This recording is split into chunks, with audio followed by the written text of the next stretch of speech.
العظيم الجار وبارك وسلم نويت سنة الاعتكاف. میرے پیارے آقا علیہ السلام کے پیارے دیوانوں،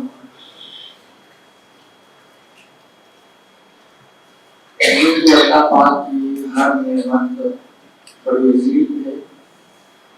اللہ پاک جس کو جس نعمت سے نواز دے وہ انسان کے لیے خوش نصیبی کی بات ہوتی ہے. لیکن جس انسان کو اللہ تقویٰ کی دولت عطا کرتے وہ انسان اپنے آپ میں ایک ہوتا ہے اور اللہ کا چریتا ہوتا ہے. قرآن مقدس میں سورہ بقرہ میں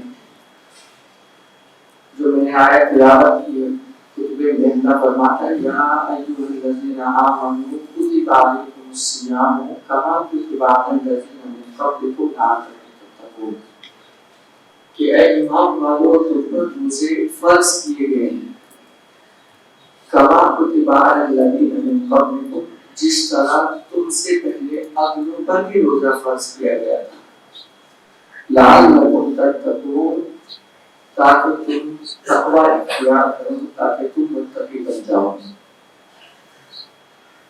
یہ تقوی کیا ہے؟ تقوی کس کو کہتے ہیں اور یہ تقوی کون سی نعمت کا نام ہے؟ تقوی دراصل اس عظیم دولت کا نام ہے کہ انسان اپنے دل میں خدا کا ڈر ہمیشہ بٹھا کر رکھے اور نیکی کرنے کی تمنا اللہ کی بارگاہ میں ہمیشہ رکھے. یہ تقویٰ کہلاتا ہے. قرآن مقدس میں کل ملا کر کے یتقون تتقون یتقی تتقی اتقوا اس طریقے سے جو الفاظ اللہ نے بیان کیے وہ کل ملا کر 258 مقامات کا بیان کیے. 258 جگہوں پر اللہ پاک نے تقویٰ کے حوالے سے اللہ رب العزت نے امت کو اپنے بندوں کو درس دیا ہے کہ تو تقویٰ اختیار کرو.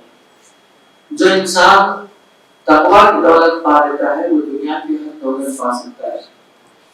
اس لیے کہ جس کے دل میں خدا کا خوف ہوگا نا وہ ہر منزل پر اپنی ایک نئی منزل بنا سکتا ہے، اس لیے کہ اس کے ساتھ کوئی ہو یا نہ ہو لیکن اس کا خدا اس کے ساتھ موجود ہے.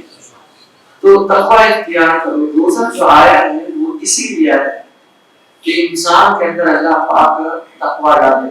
تو کہا اے ایمان والو تم پر روزہ فرض کیا گیا ہے. روزہ اس لیے فرض ہوتا ہے کہ اس کی وجہ سے انسان جو ہے اپنے نفس پر کنٹرول کرتا ہے. روزہ رکھنے کی وجہ سے انسان گناہ کے قریب نہیں جاتا ہے. روزہ اگر انسان نے رکھا ہوا ہے اور اگر کوئی اسے گالی دیتا ہے یا کوئی برا بھلا کہتا ہے تو انسان ایسے موقع پر صبر کر لیتا ہے کہ جانے تو چھوڑو یہ ماہ رمضان ہے، صبر کروں گا تو اللہ مجھے اس کا بہتر بدلہ بھی دے گا. اور حضور صلی اللہ علیہ وسلم نے فرمایا بھی ہے کہ یہ مہینہ ہذا الشہر شہر الصبر، کہ یہ مہینہ جو ہے یہ صبر کا مہینہ ہے. وجزاء الصبر الجنہ، اور صبر کا بدلہ تو جنت ہی ہے. تو روزہ رکھنے کی وجہ سے انسان جو ہے بہت ساری برائیوں سے، بہت ساری گندگیوں سے، بہت ساری غلاظت سے انسان جو ہے اپنے آپ کو بچا لیتا ہے. حضور پاک علیہ الصلوۃ والسلام نے سب سے زیادہ اپنے صحابہ کرام کو جن چیزوں کے سلسلے میں زور دیا تھا وہ ہے تقویٰ. جس انسان کا دل آئینہ ہو جائے گا نا سفید نورانیت بھری رہے گی تو وہ انسان خدا کے قریب بھی رہے گا، اس انسان کو اللہ کی عزت سے بھی نوازے گا اور وہ معاشرے میں بہت زیادہ مقرر اور محترم بھی بن جائے گا. اس سلسلے میں قرآن مقدس میں جگہ پر جگہ اللہ پاک نے صحابہ کرام کے ان اعلیٰ صفات کو بیان فرمایا ہے اور قرآن مقدس میں اللہ رب العزت نے ان کے لیے کیا باتیں کہی ہیں آپ سماعت کریے. اللہ فرماتا ہے ان الذین اتقوا اذا مسهم طائف من الشیطان تذکروا فاذا هم مبصرون. یہ سورۃ الاعراف کی آیت نمبر 201 ہے.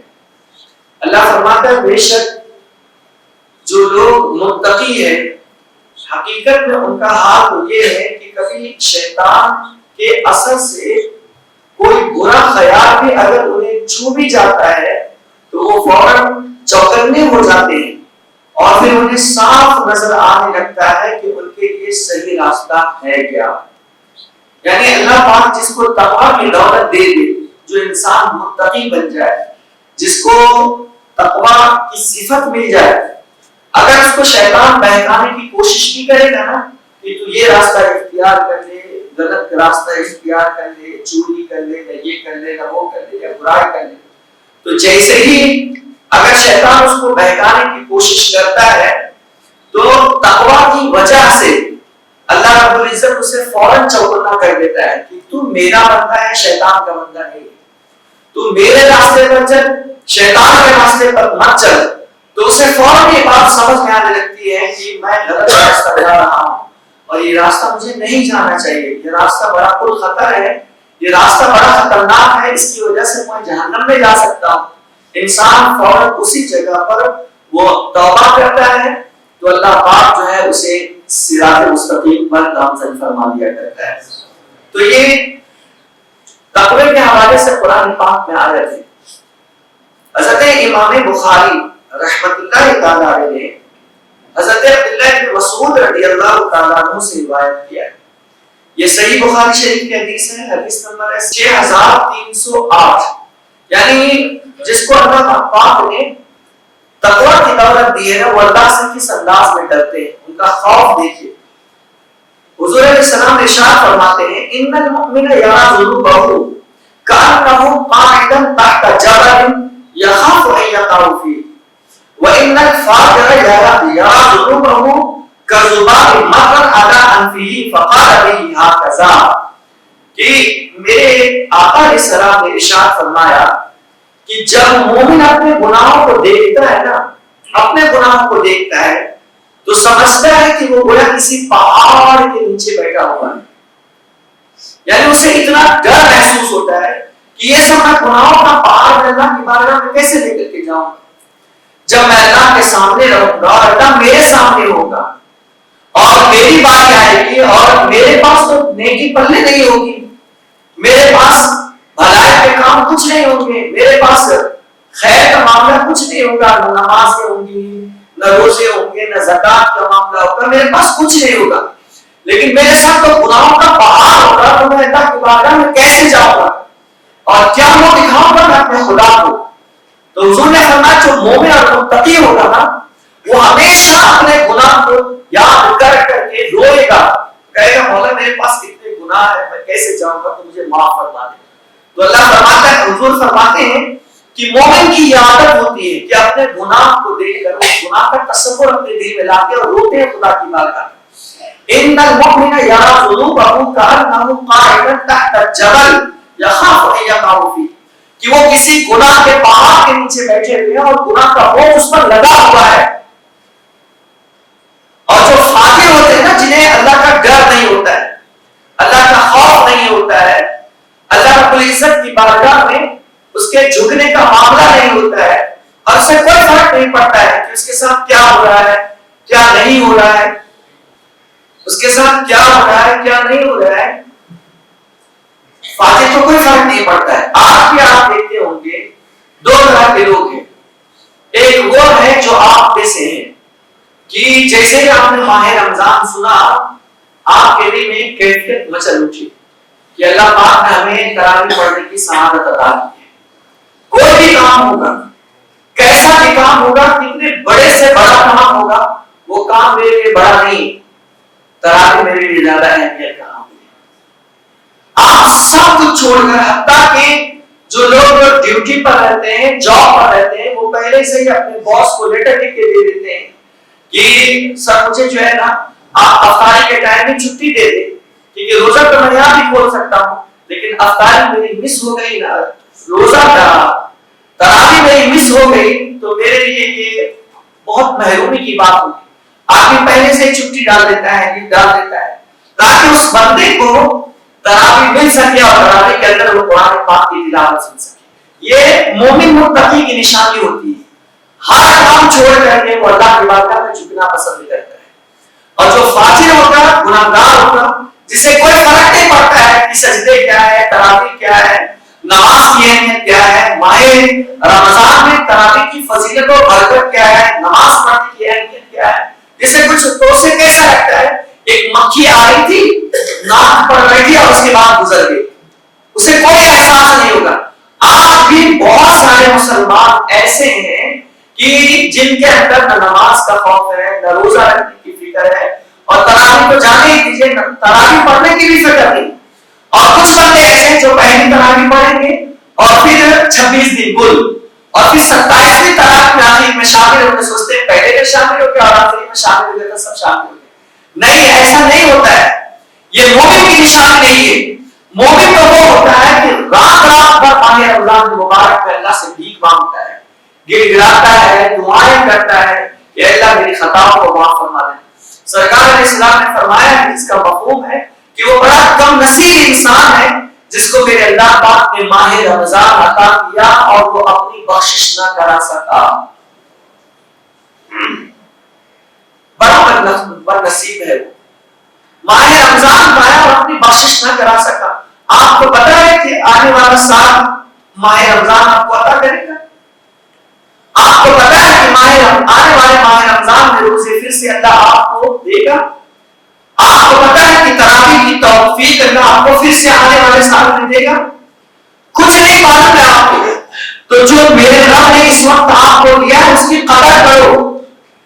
اچھے اچھے جوان بچے، اچھے اچھے ساتھی کب اس دنیا سے چلے جاتے ہیں کسی کو خبر نہیں ہے. حال ہی میں دیکھو وہ بچہ کیف نام کا، کیف سودا کا جوان بچہ تھا اور شاید ڈھابے وغیرہ سے کھا کر کے آ رہا تھا یا کہیں سے آ رہا تھا. اس بچے کی کوئی غلطی نہیں تھی، لیکن سامنے سے گاڑی آئی اور اڑا دیا بچے. جوان بچہ حسین تھا، خوبصورت تھا، اچھا بچہ تھا اور اللہ پاک نے اسے بلا لیا ماہ رمضان. تو کب کس کے ساتھ کیا حادثہ ہو جائے کسی کو کچھ خبر نہیں. کب کس کے ساتھ کون سی بیماری لگ جائے کسی کو پتا نہیں. تو مومن متقی بنو، اپنے اندر اللہ کا ڈر پیدا کرو، خدا کا خوف پیدا کرو. نہ جانے آنے والی گھڑی ہمارے لیے کیسی ہوگی ہمیں نہیں معلوم ہے. کہ آج اللہ نے ہمیں جمعہ دیا ہے اور جمعہ کے بعد اللہ رب العزت ہمیں صحیح سالم رکھے گا کہ نہیں رکھے گا ہمیں پتا نہیں ہے. کس کیفیت کے ساتھ آنے والے لمحات کو ہم گزاریں گے ہمیں نہیں معلوم ہے. اس لیے خدا کا ڈر مسلمان کے سب سے زیادہ لازم ہے اور سب سے زیادہ ضروری ہے. ماہ رمضان اللہ نے دیتا ہی اس لیے، روزے تمام نے ہمیں دیے ہی اس لیے کتاب بندے 11 مہینے تمہیں جو کچھ کرنا تھا کیا، کم سے کم 10 مہینے میں تو گناہ سے باز آ جائے. چھوڑ دے میری برائی کو، غلط کام کرنا چھوڑ دے، آ میری مسجدوں کو سجا دے، اپنے سجدوں سے تراویح کو مکمل کر دے. تو مومن جو ہوگا نا ان المؤمن یرا ذنوبہ، کہ مومن ہمیشہ اپنے گناہ پر نظر رکھتا ہے کہ میں کیا کروں گا. کبھی تو انسان کا دل جو ہے نا دہل جاتا ہے اللہ کے خوف سے. ان المؤمن یرا ذنوبہ کأنہ قاعد تحت جبل، گویا کہ وہ کسی پہاڑ کے نیچے بیٹھا ہوا ہے، یہاں اس ڈر سے کہ ان یقع فیہ، کہ وہ اسی پہاڑ کے اندر کہ وہ پہاڑ اس کے اوپر گر نہ جائے، وہ ڈرتا ہے. اور فاجر جو ہوتا ہے، گناہگار جو ہوتا ہے اور کافر جو ہوتا ہے، جب اپنے گناہوں کو دیکھتا ہے وہ سمجھتا ہے کہ گویا کوئی مکھی تھی جو اس کے ناک سے گزری ہے، تو اس نے بس یوں اشارہ کیا وہ اڑ گئی. وہ سمجھتا ہے میرے ساتھ کچھ نہیں ہونے والا ہے، میرے ساتھ حساب نہیں ہوگا. نہیں، ایسا نہیں ہے. ڈرو، اللہ پاک سے ڈرو. یا ایھا الذین آمنوا اتقوا اللہ ولتنظر نفس ما قدمت لغد واتقوا اللہ ان اللہ خبیر بما تعملون. دو بار اس نے تقوی کا حکم دیا ہے. اے ایمان والو، اللہ سے ڈرو اور ہر آدمی یہ دیکھے کہ اس نے کل کے لیے کیا تیاری کر رہی ہے. یعنی قیامت کے لیے وہ کیا تیاری کر کے رکھی ہے، یہاں سے جائے گا اس کے پاس کون سا توشے آخرت ہے، اس کے پاس نمازوں کا تحفہ، نیکیوں کا تحفہ ہے یا نہیں، کیا تیاری کر رکھی ہو اپنے بارے میں۔ اللہ نے فرمایا وَلْتَنْظُرْ، اسے چاہیے کہ وہ غور کرے کہ اس نے کل کے لیے بھیجا کیا ہے، کل کے لیے اس نے کیا تیاری کری، جب وہ خدا کی بارگاہ میں جائے گا تو کیا پیش کرے گا وہ۔ پھر فرمایا وَاتَّقُوا اللَّهَ، اللہ سے ڈرتے رہو، إِنَّ اللَّهَ خَبِيرٌ بِمَا تَعْمَلُونَ، اللہ کو پتا ہے جو تم کچھ کرتے ہو، سب معلوم ہے، سب خبر ہے اللہ کو جو آپ کر رہے ہیں اور ہم کر رہے ہیں۔ اور آگے فرمایا وَلَا تَكُونُوا كَالَّذِينَ نَسُوا اللَّهَ، میرے بندے ان لوگوں کی طرح نہ ہو جانا جنہوں نے اپنے اللہ کو بھلا دیا ہے، اللہ کے بلانے والوں کی طرح نہ ہو جانا۔ تم کو میں نے توفیق دی، ہدایت دی ہے، تم میرے راستے پر رہو، یہی صراط مستقیم ہے، اور اگر تم مجھے بلاؤ گے فَأَنْسَاهُمْ أَنفُسَهُمْ، تو جس نے اللہ کو بلا دیا میرا اللہ پاک خود ان سب کو بلا دیتا ہے، پھر ان پر کوئی نظر رحمت نہیں ہوتی ہے، ان پر کوئی پیار نہیں ہوتا ہے، ان پر کوئی اللہ بخشش کا پروانہ ان کو نہیں دیتا ہے، کچھ نہیں۔ اللہ پاک نے فرمایا اولئک هم الفاسقون، یہی لوگ حقیقت میں فاسق ہیں۔ اور لا یستوی اصحاب النار و اصحاب الجنہ، اصحاب الجنۃ هم الفائزون، اور جہنمی اور جنتی کبھی برابر نہیں ہو سکتے، اور جنتی حقیقت میں کامیاب ہے۔ تو تقویٰ اپنے اندر اختیار کریں۔ اور آگے سنیے تفسیر در منصور کے اندر یہ حدیث پاک موجود ہے۔ حضرت ابو ہریرہ رضی اللہ تعالیٰ عنہ سے یہ روایت ہے، ایک شخص نے آ کر کے پوچھا کہ یہ تقویٰ کیا ہے،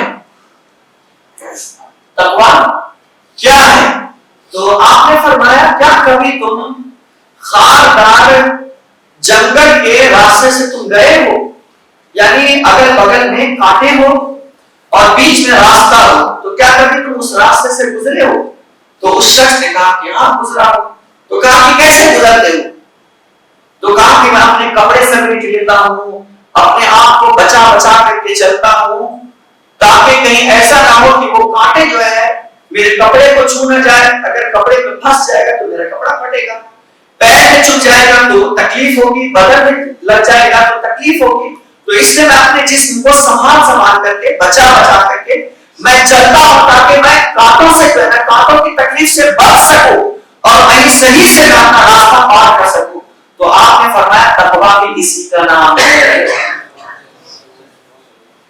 تقویٰ بھی اسی کا نام ہے۔ جب آپ چلتے ہو نا، آپ کی یہ زندگی چل رہی ہے، آپ کی یہ زندگی چل رہی ہے، اور یہ کانٹے جو ہے چاروں طرف سے آپ کے لیے گناہ کے، چاروں طرف سے، کبھی شیطان آپ کو گناہ پر لاتا ہے، کبھی خود آپ کا نفس آپ کو گناہ پر ابھارتا ہے، کبھی آپ کے دوست کے سر پر آپ کو گناہ پر لے جاتے ہیں، کبھی آپ کا موبائل آپ کو گناہ پر آمادہ کرتا ہے، کبھی آپ کے عزیز و اقارب گناہ کرنے پر آمادہ کرتے ہیں، کبھی راستہ چلتے وقت جو ہے آپ پوسٹرز کو، لڑکیوں کو، دیگر چیزوں کو دیکھ کر آپ گناہ پر آمادہ ہوتے ہیں، یعنی چاروں طرف سے آپ کو امتحان کے لیے گھیر دیا گیا ہے، چاروں طرف سے آپ کے پاس گناہ ہے، آپ کے پاس گناہ ہے، گناہ ہر طرف سے آپ کو دعوت دے رہی ہے، ہر طرف سے آپ کو بلا رہی ہے کہ آؤ میری طرف آؤ، آؤ گناہ کی طرف آؤ، آؤ برائی کی طرف آؤ، آؤ اس کی طرف آؤ۔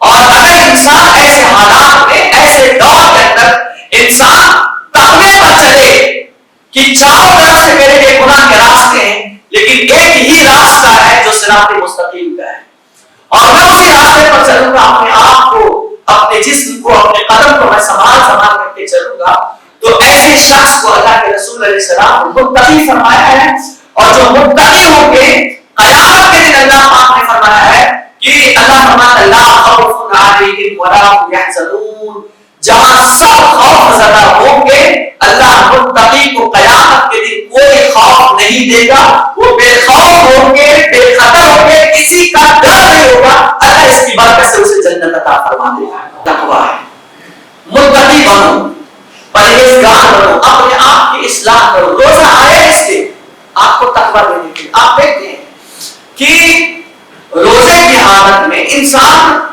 جس طرح دنیاوی ظاہری چیزوں سے بچتا ہے نا، اس کے اندر اللہ پاک روزے کی برکت سے روحانیت دے دیتا ہے، اس کے اندر روحانیت عطا فرماتا ہے، اور آپ کے دل کی اصلاح بھی ہوتی ہے روزے میں۔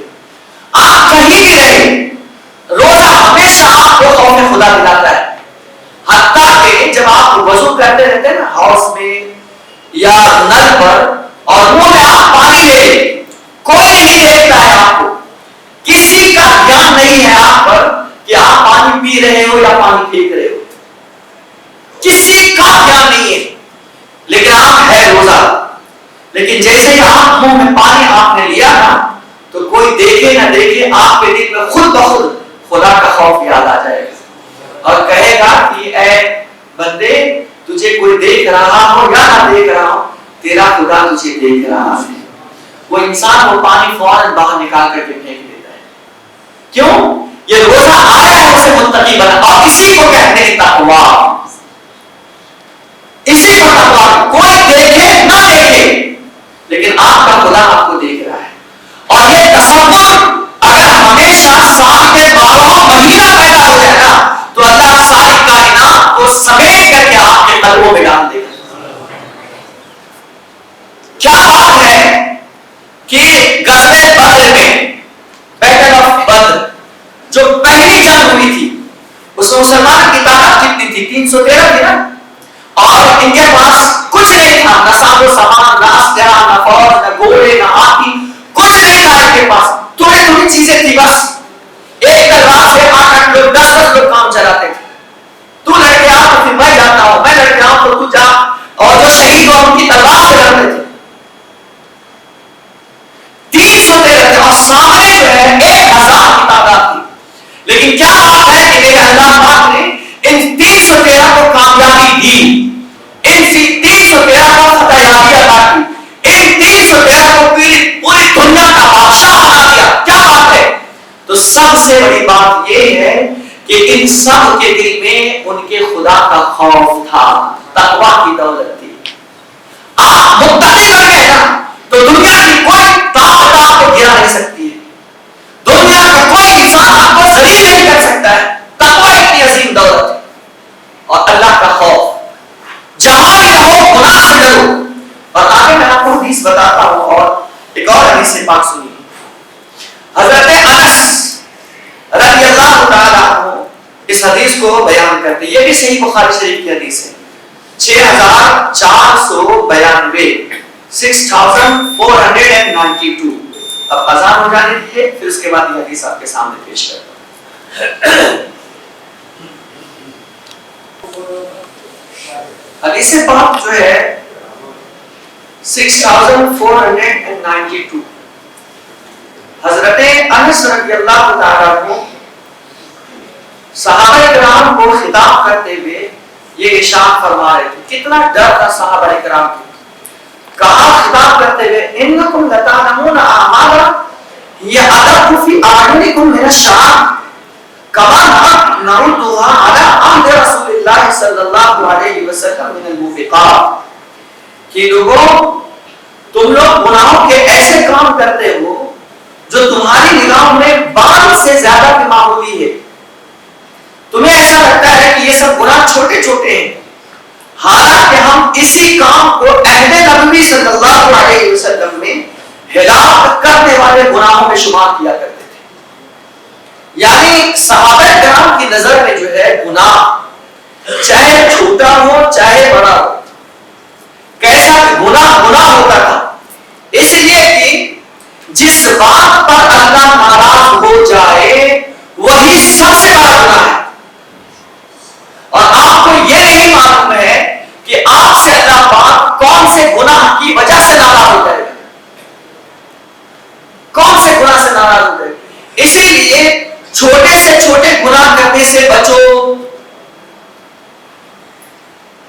چھوٹے سے چھوٹے گناہ سے بچو، جتنا ممکن ہو سکتا ہے بچو۔ حرام، جوا، مٹکا، شراب، ان تمام کے بڑے گناہ میں سے آئے، ماں باپ کی نافرمانی، چوری، ڈکیتی، مار، یہ سب بڑے چھوٹے چھوٹے گناہ جو ہوتے ہیں نا، ان سے انسان کو بچنا چاہیے، اور جتنی نیکی انسان کر سکتا ہے اسے چاہیے کہ وہ کر لے۔ اپنی ذات سے کسی بھی انسان کو کوئی تکلیف نہ دے، اپنی ذات سے کسی کو کبھی کوئی تکلیف نہ دے، کسی کو ستائے نہیں، اپنی اصلاح کرے، دوسروں پر دھیان دینے سے زیادہ اپنے آپ پر دھیان دو، اپنے دل کی اصلاح کرو، اس لیے کہ دوسروں کی بخشش کے ذمہ دار آپ نہیں ہو، آپ نے اپنے حساب دینا ہے۔ ہاں یہ اور بات ہے آپ تبلیغ کر سکتے ہو لیکن دوسروں کا ٹھیکہ ہم نے نہیں دے رکھا ہے۔ ہمیں پہلے اپنا سوچنا چاہیے کہ اللہ پاک مجھے معاف کرے گا کہ نہیں۔ غوث پاک کیسے بزرگ جب خانہ کعبہ کے سامنے جاتے تھے نا تو غلاف کعبہ کو پکڑ کر روتے ہوئے یہ کہتے تھے کہ اے اللہ اگر تو مجھے معاف نہیں کرے گا نا تو قیامت کے مجھے نابینا اٹھا، قیامت کے دن مجھے نابینا اٹھانا تاکہ میں اپنا چہرہ رسول اللہ کو دکھانے کے قابل رہ سکوں۔ میں شرم سے اپنے حبیب کو کیا دیکھوں گا، اس لیے اگر مجھے قیامت میں اگر تو مجھے موت دے گا تو ایمان پر موت دینا۔ اتنی فکر کرتے تھے موت کے حوالے سے، اتنا احساس تھا آپ کو اللہ اس کے رسول کے حوالے سے۔ غوث پاک جیسے جن کے پاور کا یہ عالم ہے کہ اگر آپ کہہ دیں مشرق میں اور مغرب میں آپ کو کوئی آواز دے آپ فرماتے میں وہی رہ کر کے اس کی مدد کر دیا کرتا ہوں۔ غوث پاک کو اللہ نے یہ پاور دیا ہے، اور جس کے دل کی کیفیت بدلنا چاہے، جس کی تقدیر بدلنا چاہے، اللہ نے انہیں یہ اعزاز دیا ہے اپنی طرف سے کہ وہ ان کی تقدیر بدل دیا کرتے ہیں۔ صرف مغرب کو چھوڑ کر کے باقی ساری تقدیر بدل دیتے ہیں، اتنا پاور ہے۔ لیکن اپنے آپ کے بارے میں غوث پاک جیسے غوث کہتے کہ اللہ اگر تو میرا خاتمہ ایمان پر نہیں کرے گا نا تو قیامت کے دن مجھے نابینا اٹھا۔ یہ فکر ہے ہمیں، یہ ڈر ہے۔ ہم تو دوسروں پر انگلی اٹھانا زیادہ جانتے ہیں، اپنی اصلاح مت کرو گے۔ آپ کو آپ کا جواب دینا ہے، دوسروں کا نہیں، پہلے آپ اپنے بارے میں سوچو۔ اللہ پاک مجھے معاف کر دے، یہی میرے لیے اعزاز کی بات ہے۔ تو صحابہ کرام چھوٹے چھوٹے گناہ کو اس کو بہت بڑا گناہ جانتے تھے، اور ان کی نظر میں وہ گناہ چھوٹے نہیں بلکہ ہلاک کرنے والے ہوا کرتے تھے۔ بلکہ خوف خدا کا ایک واقعہ میں آپ کو بتاؤں تو آپ کا دل دہل جائے گا۔ صحابہ کرام کا اللہ کے رسول علیہ السلام سے محبت دیکھی اور قانون کی پاسداری کا لحاظ دیکھی۔ یہ حدیث بھی صحیح بخاری کی ہے اور اس کو بیان کرنے والے بھی حضرت انس ہیں۔ حضرت انس کہتے ہیں کہ حضرت ابو طلحہ رضی اللہ تعالی عنہ کے گھر میں شراب کا دور چل رہا تھا، مٹکے چاروں طرف لگے ہوئے تھے اور میں ساقی بن کر کے لوگوں کو جام پلا رہا تھا۔ ابھی شراب کی حرمت کا حکم نہیں آیا تھا، تو ایسے دور میں حضرت ابو طلحہ کے گھر میں شراب کے مٹکے الگ الگ مٹکے رکھے ہوئے تھے اور ہم سب بیٹھے ہوئے تھے اور میں سب کو شراب پلا رہا تھا ساقی بن کر کے، میں لوگوں کو جام پیش کر رہا تھا۔ اسی اثنا میں اسی بیچ میں ایک آدمی آیا اور اس نے کہا کیا آپ لوگوں کو کوئی خبر ملی ہے؟ لوگوں نے گھبراہٹ کے عالم میں پوچھا کہ وہ کیا ہے، تو اس آدمی نے کہا کہ شراب کی حرمت نازل ہو گئی ہے، اور رسول اللہ علیہ السلام نے ایک منادی کو اعلان کرنے کا حکم دیا کہ آج سے شراب حرام کر دی گئی ہے۔ اتنا سننا تھا کہ لوگوں نے بیک زبان وہاں جام چل رہے، لوگوں کے ہاتھ میں شراب، کسی کے منہ میں شراب، کسی کے دسترخوان کا شراب، کسی کے پیٹ میں شراب، جس کی جس کے سب شراب میں تھے۔ لیکن کہتے ہیں کہ جیسے ہی یہ اعلان آیا نا لوگوں نے بیک زبان آواز لگایا اے انس ان مٹکوں کو پھوڑ دو، ان مٹکوں کو توڑ دو، اور اس طرح دیکھتے ہی دیکھتے سارے مٹکے پھوٹ گئے۔ پھر کسی نے وضو کیا، کسی نے غسل کیا اور حضرت ام سلیم کے خوشبودان سے خوشبو لگایا اور گرتے پڑتے بھاگتے بھاگتے یہاں سے نکل بھاگے اور ادھر مدینے کے گلیوں میں نکلے تو کیا دیکھا کہ صرف شراب ہی شراب گر رہے ہیں، شراب ہی شراب بہ رہی ہے۔ یعنی ایک قانون آیا ہے اللہ کی طرف سے، سارے صحابہ نے اپنے سر کو جھکا دیے کہ ہمارے لیے شراب کی لت زیادہ اہمیت نہیں ہے، رسول اللہ کا حکم ہمارے لیے زیادہ معنی رکھتا ہے۔ کاش یہ آج ہمارے لیے مسلمان بھی ایسا کر لیتے تو کیا بات ہوتی۔ آج کہتے ہیں یار عادت نہیں چھوٹتی ہے، لت لگی کچھ نہیں۔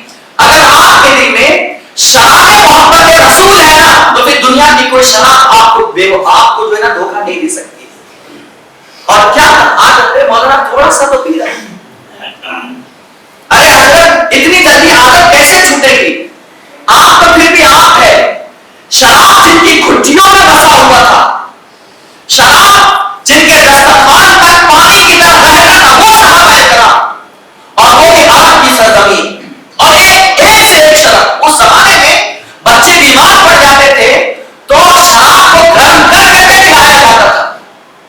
یہ کیفیت تھی، یہ انداز تھا شراب۔ لیکن جیسے قرآن کی آیت نازل ہو گئی کہ شراب ہم پر حرام کر دیا گیا ہے، اللہ کا قانون سن کر کے سب نے اپنے سر کو جھکا دیا۔ کاش آپ مسلمان بھی یہ اتنی باتیں سن کر کے اپنے سر کو جھکا دیتے، اپنی نمازوں کو کے پابند بن جاتے، حرام کام چھوڑ دیتے، مٹے بازی، جوئے بازی، حرام کام یہ چھوڑ کے کر کہتے اللہ نے اس کو حرام کیا ہے، تو میں سمجھتا صحابہ تو نہیں بن سکتے لیکن غلام صحابہ ضرور تم بن سکتے۔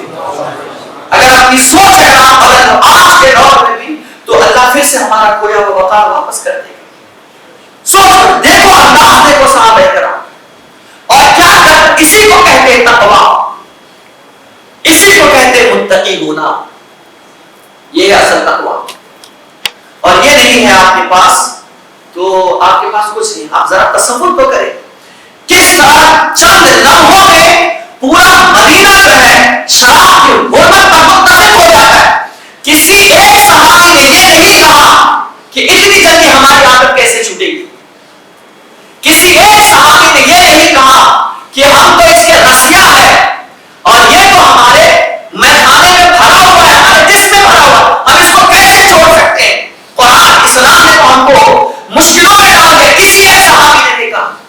اور یہاں آپ کو کہتے ہیں ڈاکٹر رکھ لو تو کہتے ہیں یار تم مروجہ میں مولانا بنا دیتے ہو، آپ سے کہتے ہیں نیکی کے راستے پر چلو تو کہتے ہو کہ اللہ گیری شروع ہو گئی۔ اور اسلام میں تو بڑے مشکل مشکل مسائل ہیں، عورتوں کو کہا جائے کہ پردے کی پابند بن جاؤ تو کہتے ہیں ہم کو تو چار دیواری میں بند کر دیا گیا۔ عورتوں کو کہا جاتا ہے کہ اپنے گھر میں رہو تمہاری عزت محفوظ رہے گی تو کہتے ہیں کہ ہم گھر میں بند کرنے کے لیے۔ اسلام جس کے لیے جو فیصلہ فرمایا وہ بہتر فرمایا ہے۔ اسلام کے راستے پر چلنے والے کبھی بے عزت نہیں ہوتے ہیں۔ اور دیکھو جن جن لوگوں نے اسلام کو توڑا ہے نا اور اسلام سے بغاوت کر کے راستے پر نکلے، اللہ پاک نے ان کی کیا عزت رکھی، کیا عزت رکھی اور کیا وقار ہے ان کا۔ کوئی پوچھتا نہیں، صرف یوز کرنا ان کو جانتا ہے، اس کے علاوہ کچھ نہیں۔ لیکن جس نے اسلام پر عمل کیا، من کان للہ کان اللہ لہ، جو اللہ کا ہو جاتا ہے میرا اللہ خود اس بندے کا ہو جاتا ہے۔ پھر اس کی آنکھیں، اس کی آنکھ نہیں ہوتی ہے بلکہ اس کے آنکھوں کی نوریات میرے خدا کی طرف سے ہوتی ہے۔ ہاتھ اس کے ہوتے ہیں لیکن پکڑتا میرا اللہ ہے، زبان اس کی ہوتی ہے لیکن بولتا میرا اللہ ہے، پیر اس کے ہوتے ہیں لیکن چلتا اس کا اللہ ہے، جیسا کہ اس کی شان ہے۔ اللہ چلنے سے، بولنے سے، اس انداز جو ہم بولتے ہیں ان سب سے پاک ہے، لیکن اللہ فرماتا ہے میں اس کی آنکھیں ہو جاتا ہوں جس سے وہ دیکھتا ہے، میں اس کے ہاتھ ہو جاتا ہوں جس سے وہ پکڑتا ہے، میں اس کی زبان ہو جاتا ہوں جس سے وہ بولتا ہے، میں اس کا دل ہو جاتا ہے جس سے وہ دھڑکتا ہے، میں اس کا پیر ہو جاتا ہوں جس سے وہ چلتا ہے۔ اب اللہ کی وہ ہو جاؤ، شرط ہے خدا کا ہونا۔ یہ ٹوپی پہن لینے سے اللہ والا تھوڑی ہو جاتا ہے، یا جبا کپا میری طرح دستار باندھ لیا ہو اس سے اللہ والا تھوڑی ہوتا۔ اگر اسی سے اللہ والا ہونا ہوتا تو میں 10 ہمارے اور مان لیتا، اتنا بڑا مان لیتا۔ اس سے نہیں ہے، التقوی ہمارا تقوی کو یہاں ہے۔ ان اللہ لا ينظر الى صورکم ولا الى اجسادکم بل ينظر الى قلوبکم۔ اللہ تمہاری صورت نہیں دیکھتا ہے کہ تم کیسے ہو، تمہارا جسم نہیں دیکھتا کہ تم کیسے ہو، بل ينظر الى قلوبکم، بلکہ اللہ تمہارا دل دیکھتا ہے۔ جسم پر انسان کی نظر ہوتی ہے اور ہمارے دل پر ہمارے خدا کی نظر ہوا کرتی ہے۔ اپنے دل کو سنوارو، متقی بنو، تقویٰ کی دولت اپنے اندر لاؤ، گناہ کے رسیا نہ بنو، نیکی کے رسیا بنو، گناہ سے محبت مت کرو، گناہ کو جامع شراب نہ بناؤ بلکہ نیکی کو جامع شراب بناؤ۔ چلو تو نیکی کے بارے میں سوچو، بیٹھو تو نیکی کے بارے میں سوچو، قدم بڑھاؤ تو نیکی کے بارے میں سوچو، کوئی کام کرو تو نیکی کے بارے میں سوچو، کوئی بزنس شروع کرو تو پہلے دیکھ لو کہ وہ حرام ہے یا حلال ہے، جائز ہے ناجائز ہے، تب جا کے اللہ کو تقویٰ کی دولت عطا فرمائے گا، ورنہ کوئی فائدہ نہیں ہے ایسی چیزوں سے۔ تو یہ چیزیں تھی۔ اور آپ پتہ ہے صحابہ کرام میں سے حضرت امیر المومنین عمر بن خطاب رضی اللہ تعالیٰ عنہ نے فوج کے سپہ سالار حضرت سعد بن ابی وقاص رضی اللہ تعالیٰ عنہ کو نصیحت کرتے ہوئے کہا تھا. یہ سعد بن ابی وقاص جو ہے یہ عشرہ مبشرہ میں سے جن کو اللہ پاک نے بلکہ مصطفیٰ جان رحمت صلی اللہ علیہ وسلم نے دنیا میں ہی جنت کی بشارت عطا فرما دی تھی. سعد بن ابی وقاص, اور یہ وہ صحابی ہے کہ جنگ احد کے اندر یہ 17 سال کے جوان تھے. 17 سال کے جوان, صرف جوان کی بات کرتا ہوں, 17 سال کے. لوگ سمجھتے ہیں کہ اسلام کی ترویج و اشاعت بوڑھوں سے ہوئی ہے, بوڑھوں کا ہاتھ اٹھائے تھا, لیکن سب سے زیادہ اسلام جو پھیلا ہے وہ جوان سے پھیلا ہے. آج جوان جو ہے وہ اپنی خواہشات کے پیچھے پڑ گئے ہیں. آج جوان جو ہے وہ گناہ کے راستے ہو گئے ہیں. آج جوان جو ہے وہ صرف یہ چاہتے ہیں کہ میں گناہ کروں. وہ انسان آج جوان یہ چاہتا ہے کہ میں گناہ کر کے میں عیش کروں. یہ جوانی میں اللہ پاک نے آپ کو عیش کے لیے نہیں دی ہے. یہ جوانی اور یہ قوت یہ طاقت دی ہے میرے اللہ پاک نے اسلام کی ترویج و اشاعت کے لیے دی ہے, اپنے آپ کو سنوارنے کے لیے دی ہے, آپ کو سجدے کے لیے دی ہے. اس لیے کہ جوانی کے عالم میں جب کوئی جوان سجدہ کرتا ہے تو میرا اللہ ایک سجدے کے بدلے میں 2 سجدے کا ثواب عطا فرماتا ہے. جوانی کی عبادت اللہ کی بارگاہ میں زیادہ قبول کرتا ہے نسبت بڑھاپے کی.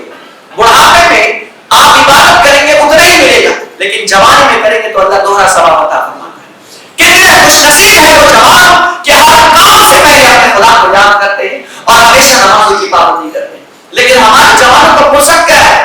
مسجد میں آئیں گے تو لفظیں کریں گے, مسجد میں آئیں گے تراویح شروع ہو جائے گی پھر بھی موبائل چلتا رہتا ہے. اس دوست کو میسج, اس دوست کو میسج, اس کو پیغام, اس کو پیغام, اور جب اللہ اکبر کہا جاتا ہے تب جا کر کے رکوع میں جاتے ہیں. اور اکثر جوانوں کی تعداد تو ایسی ہے کہ وہ ماہ رمضان میں بھی مسجد میں جانا پسند نہیں کرتے. تراویح کے پاس گھومتے رہیں گے, بائکوں پر گھومتے رہیں گے, اور نہ جانے کیا کیا کرتے. اللہ کے بندو, جوانی اس لیے نہیں دی کہ تم گناہ کرو. جوانی اللہ پاک کی نظر میں مقبول ہونے کے لیے اللہ نے جوانی دی تھی.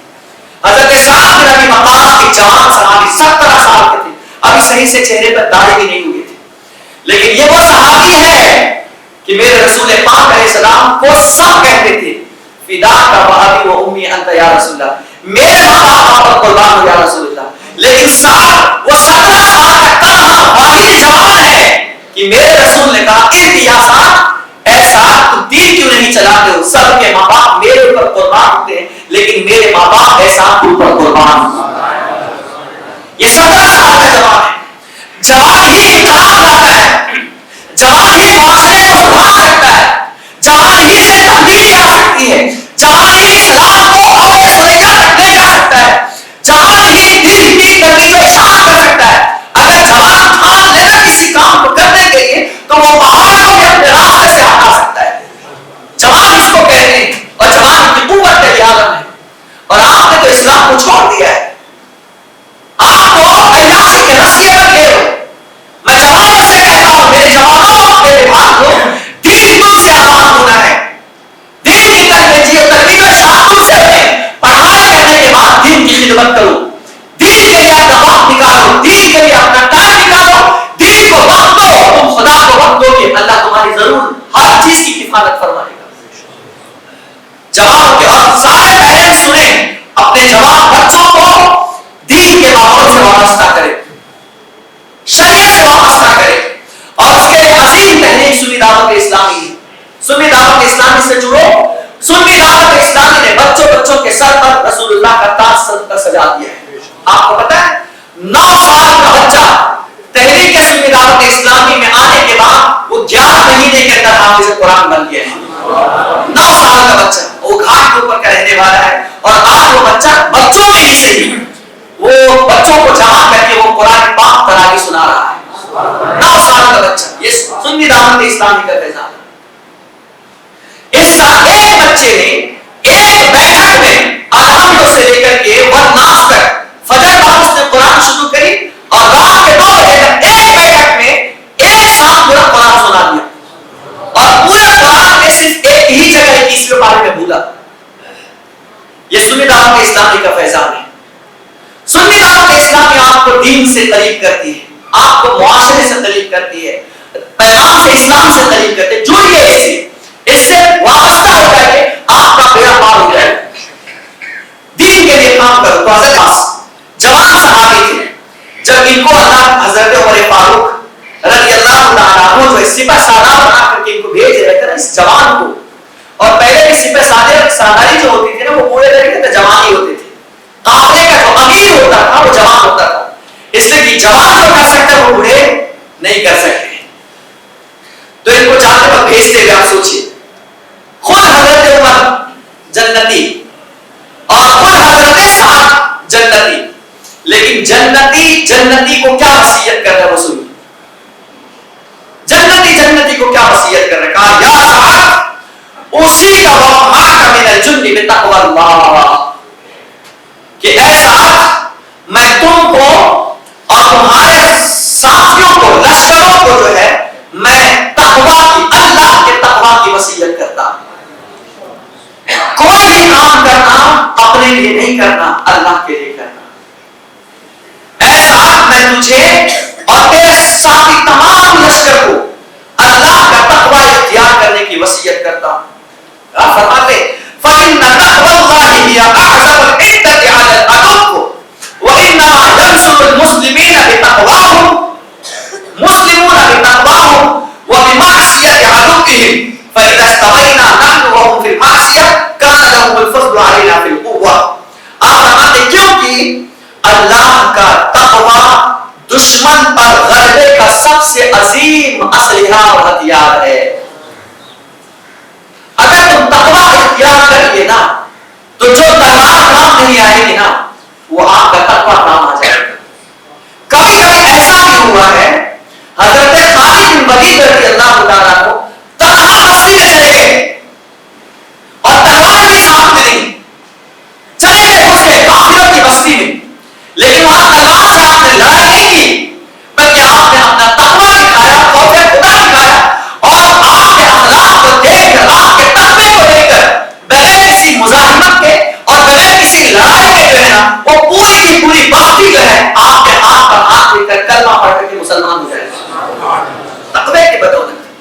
اور فرمایا کہ مسلمانوں کے اصل جو کامیابی ہے دشمنوں پر وہ تقوی کی بنیاد پر ہے۔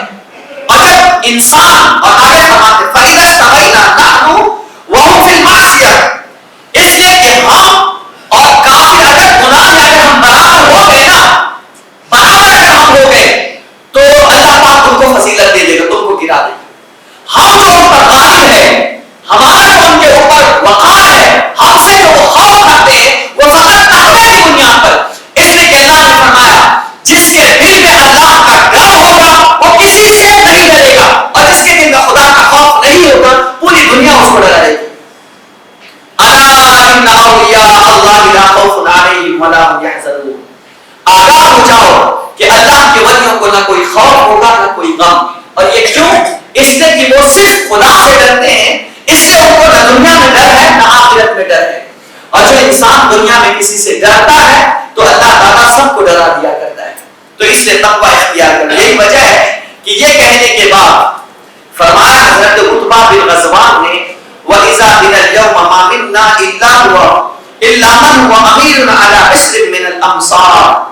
اور یہی تقوی کی فضیلت یہ ہے اور تقوی کی برکت یہ ہے، آج ہمارا حال یہ ہے کہ جب سے ہم نے تقوی اختیار کر لیا، صحابہ کرام کا معاملہ ہے کہ ہم نے کہا ہر شخص کسی نہ کسی شہر کا امیر اور بادشاہ بنا ہوا ہے تقوی کی وجہ سے۔